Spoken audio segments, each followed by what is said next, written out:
വിരാമം കുറിച്ചുകൊണ്ട് പൊതിയിൽ ക്ഷേത്രക്കടവ് പുനരുദ്ധാരണത്തിന് 5 ലക്ഷം രൂപ അനുവദിച്ചു. പൊതിയിൽ ശ്രീ നരസിംഹമൂർത്തി ശ്രീകൃഷ്ണസ്വാമി ക്ഷേത്രത്തിലെ ആറാട്ട് നടത്തുന്ന കടവിനാണ് ശാപമോക്ഷം ലഭിച്ചത്. വർഷങ്ങളായി തകർന്നു കിടന്ന സൗത്ത് വാഴക്കുളം പൊതിയിൽ ക്ഷേത്രക്കടവിന്റെ പുനരുദ്ധാരണത്തിന് വഴി തെളിയുന്നു. 2018 പ്രളയത്തിൽ ചെളിയും എക്കലും അടിഞ്ഞ് ഉപയോഗശൂന്യമായി കിടന്ന കടവ് വൃത്തിയാക്കുന്നതിനായി ജില്ലാ പഞ്ചായത്ത് പ്രസിഡന്റ് KG രാധാകൃഷ്ണന്റെ ഇടപെടലിനെ തുടർന്നാണ് പുനർനിർമ്മാണ പ്രവർത്തനങ്ങൾക്ക് വഴിയൊരുക്കിയത്. പദ്ധതി നിർവഹണത്തിനായി സംസ്ഥാന ദുരന്ത നിവാരണ നിധിയിൽ നിന്നും ഓപ്പറേഷൻ വാഹിനി പദ്ധതിയിൽപ്പെടുത്തി 5 ലക്ഷം രൂപ അനുവദിച്ചതായി ജില്ലാ കളക്ടർ G പ്രിയങ്ക അറിയിച്ചു.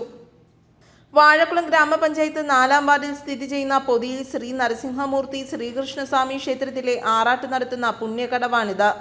കഴിഞ്ഞ 8 വർഷമായി ഇവിടെ ക്ഷേത്രത്തിലെ ആറാട്ട് ചടങ്ങുകൾ പൂർണ്ണമായി നടത്തുവാൻ കഴിയാതെ വന്നത് ഭക്തരെയും ബുദ്ധിമുട്ടിലാക്കിയിരുന്നു. മുൻ MLA TH മുസ്തഫയുടെ കാലത്ത് പൊതുജനങ്ങൾക്ക് കുളിക്കുന്നതിനും മറ്റുമായി നിർമ്മിച്ച കോൺക്രീറ്റ് കടവാണ് ഇത്തരത്തിൽ നശിച്ചു കിടന്നിരുന്നത്.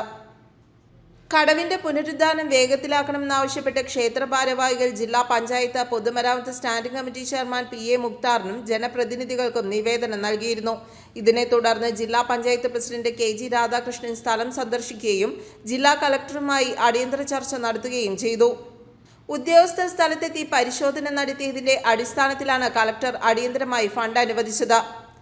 ഇതോടെ വരാനിരിക്കുന്ന ഉത്സവത്തിന് മുന്നോടിയായി കടവ് സഞ്ചാരയോഗ്യമാക്കുവാനും ആറാട്ട് കൂടുതൽ മികവോടെ നടത്തുവാനും കഴിയുമെന്ന് ജില്ലാ പഞ്ചായത്ത് പ്രസിഡന്റ് KG രാധാകൃഷ്ണനും സ്റ്റാൻഡിംഗ് കമ്മിറ്റി ചെയർമാൻ PA മുക്താറും അറിയിച്ചു.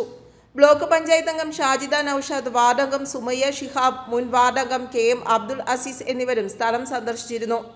News bureau, Vazhakulam.